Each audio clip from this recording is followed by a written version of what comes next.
This is Mind Your Mornings with Anna Chandy, a fortnightly podcast that takes you on the journey to a brave new you. This season, we took a break from psychoeducation. Instead, we decided to look at mental health journeys from within. We spoke to therapists and their clients, people just like you and me, people with stories and secrets. Their transformation is not one off, and neither is it complete.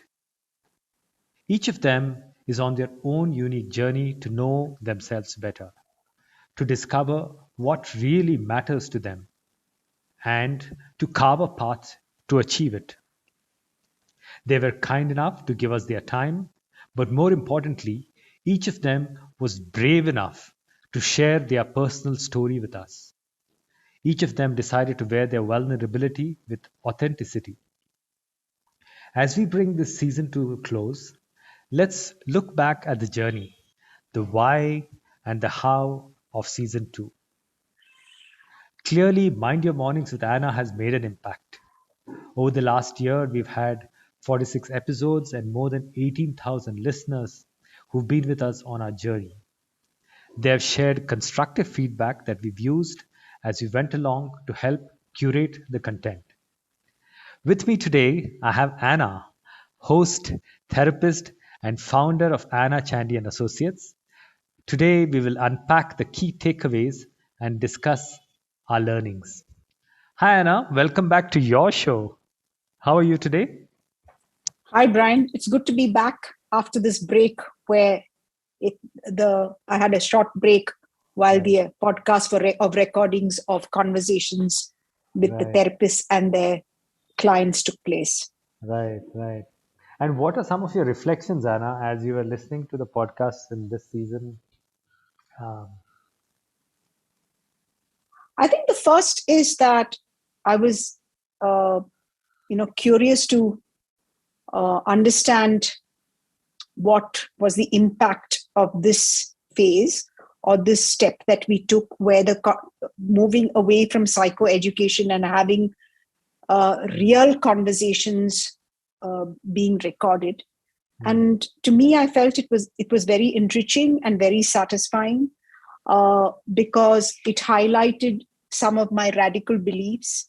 The first radical belief being that when you have, you have such rigid boundaries of what is happening in a therapeutic space, it actually increases the stigma around mental health instead of normalizing. So while I do believe that confidentiality is important, I think confidentiality is important about the actual narrative if people don't want to speak about it, but the process of therapy being shared will help other people understand what really happens in that confined space. They will also see similar threads of when they listen to conversations with regard to their own personal life. And finally, I think it provides hope because you hear these are stories of hope. So I think this was very powerful for me that we took this step. Yeah, that's amazing, Anna. So what made you decide to interview clients on a podcast? It's clearly not common, and especially when clients usually prefer to conceal their identities. For example, I know of therapists who are very clear that if they see their client outside, they will not even acknowledge them. So I know there are a lot of questions, but can you tell us what you think about this? It's actually very interesting that you asked me this question, because I think having been in this field for 3 decades, I want to actually just share something of what were the norms of counseling and therapy 30 years ago. 30 years ago, it was expected that the therapist, especially in India, they were expected to dress in a certain way. For example, they needed to wear sleeved clothes, not sleeveless, or their hair needed to be tied up, or they needed to present themselves in a way that was very stereotypical of a professional in terms of attire. Uh, I never agreed with that because I Right. felt that you were boxing people in. You were actually putting them in a box and expected them to excel and be competent in a, even though they were restricted. Their personality was restricted. So I think so in that decade, when 20 years ago, I started doing things differently. I started just wearing the clothes that I liked, that was me, that shaped my identity, that postured my identity. And I discovered that didn't change the therapeutic relationship. Right. So in a way, there was a radical change. The next thing I've always heard was the kind of seating you have in a therapist's room, or the kind of therapeutic rooms that you need to have for counseling. Right. I think if you come to our office, even that's a radical shift, because I don't think by just sheer seating equity is maintained. I think it's from communication that equity is maintained. It's not because of just sheer seating. So there was a radical change again. And I think this step was yet another radical change to say that there are people who've gone through this therapeutic journey and have the courage and the spirit to speak authentically about their therapeutic journey. And I think that by that, I'm saying, again, they don't need to be governed by the laws of society. They need to be governed and guided by their own laws. And if they feel the need to speak about an issue that is very prevalent, it's a social issue, and yet, because it's not spoken about adequately, the stigma and the understanding of the issue is not really taking place to its fullest. I think this, to me, the podcast was yet another way of showing that we can do something differently with a purpose to educate, sensitize, and raise the bar of awareness. Right, right. That's interesting. And clearly, the fact that yourself and other associates within Anna Chandy and Associates, with other associates on the team, understand and reflect the nuances of therapy in the Indian context has been so valuable. That's what clients have increasingly come back to us saying.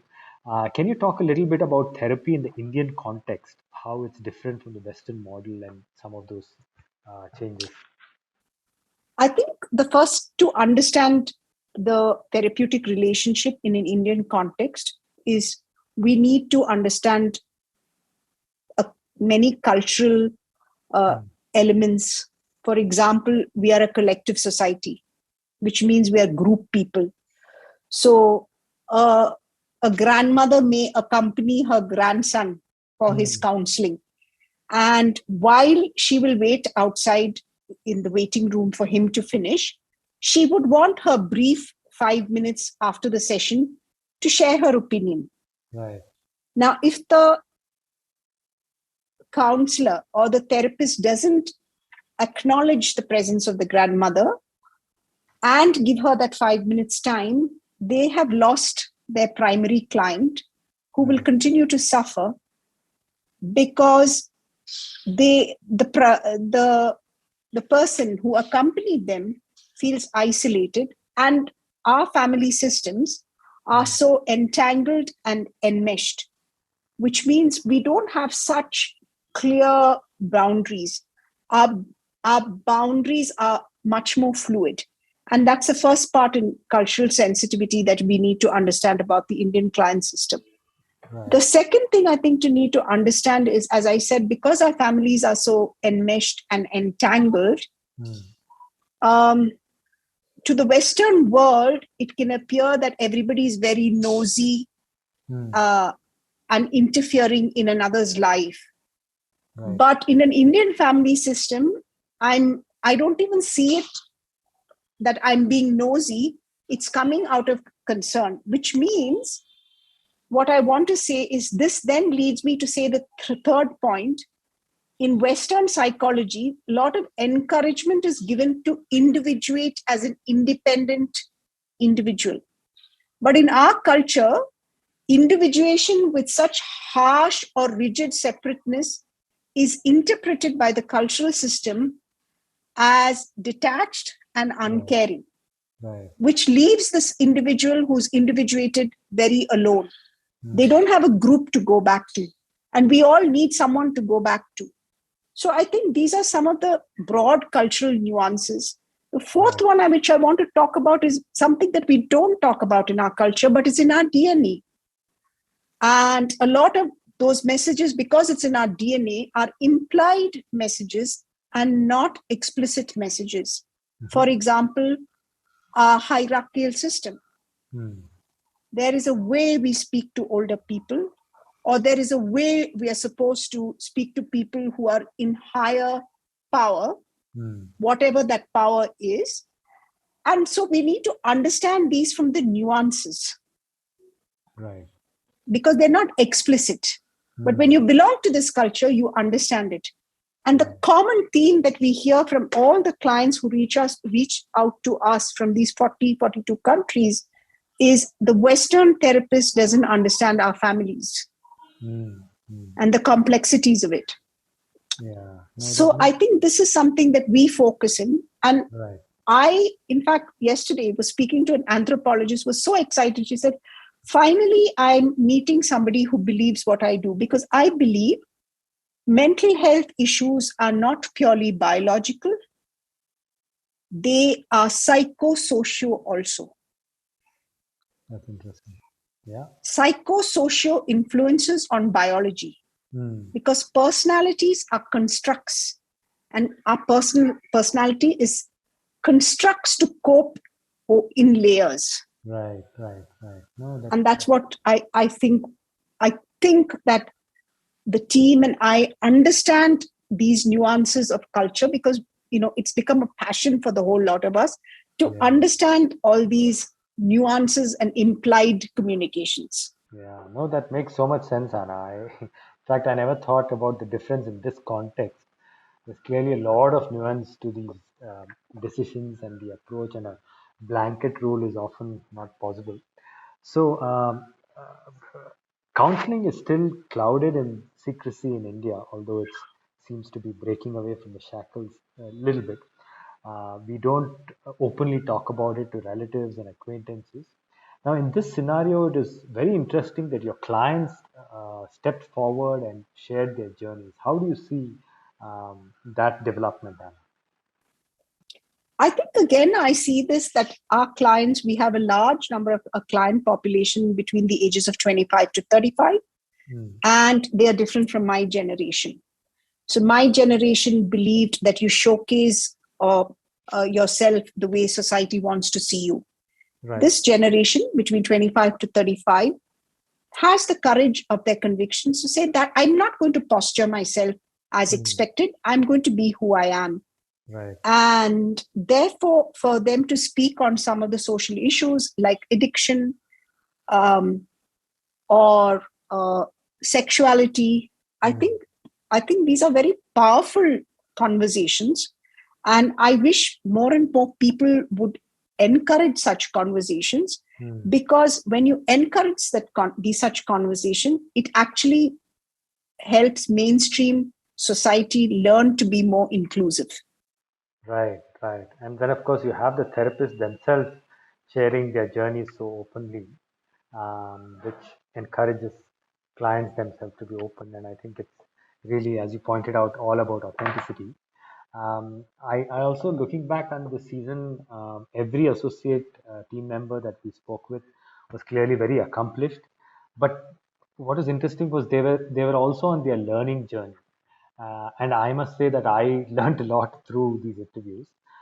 Anna, we've covered a lot of challenges and concerns of clients who have come for therapy. I wanted to get your thoughts on them, especially as we emerge from this opaque environment to becoming more transparent about our issues.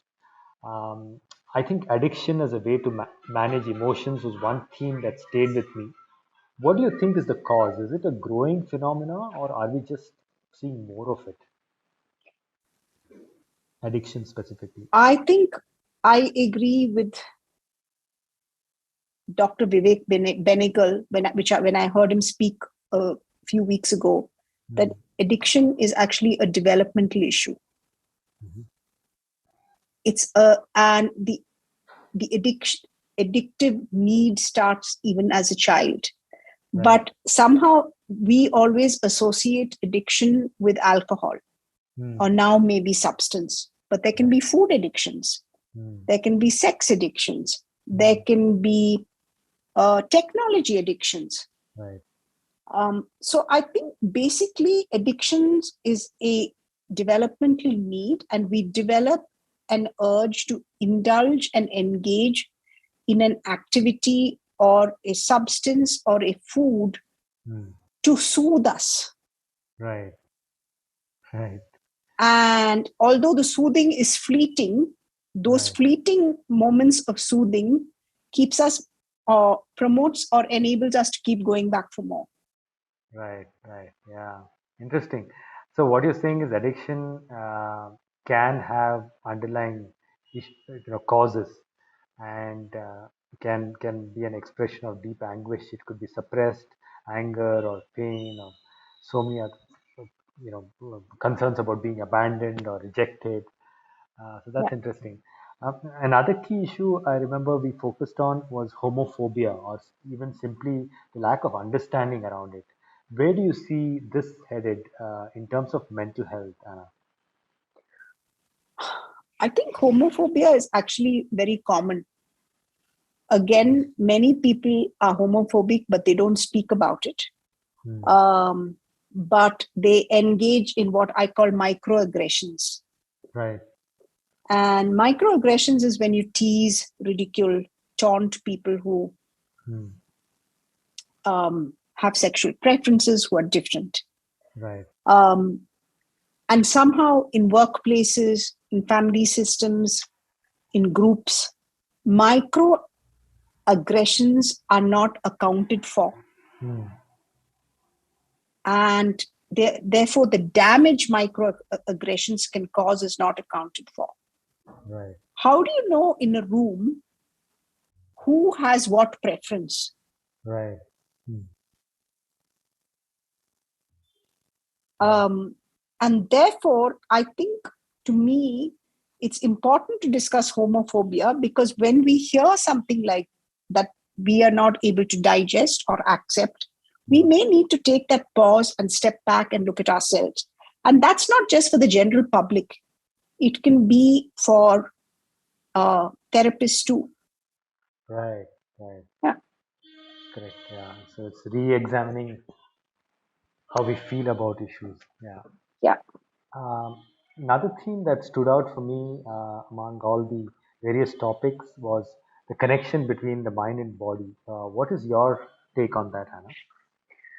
I think we associate especially mental health issues with the brain. I don't think mental health issues are just part associated only with the brain. Hmm. I think we need to remember that every cell has memory. And I think there is a huge mind body connect. Hmm. And every cell has memory, which is triggered, in an experience. And similar memories reactivate. And Hmm. because these memories are stored in different parts of our body, say in the lymph system, in the spinal system, I think there's a deep connect. And therefore, I think it's very important to work holistically and not just look at um, mental health issues as a biological, again, I'm saying just a purely biological issue. We need to look at it as a psycho-socio-biological issue. Got it. Yeah. Great. So it's been wonderful, Anna, to speak with you, and thank you for the opportunity to host this season of Mind Your Mornings. For me, it's been clearly a very different and experience that has expanded my mind, and I'm sure that's the case for the listeners as well, because we had such open and authentic sharing from our clients as well as therapists themselves. And with that, I hand over the podcast back to you. Thank you. And to all the listeners, I would say, continue listening to us because we really endeavor to bring in interesting topics and ideas just so that we, as I said, we educate, sensitize, and raise awareness among us, not just in India, but across the globe. Because in the end, I think we are all one and we need to be unified. Thank you. This is Mind Your Mornings with Anna Chandy, a fortnightly podcast that takes you on the journey to a brave new you.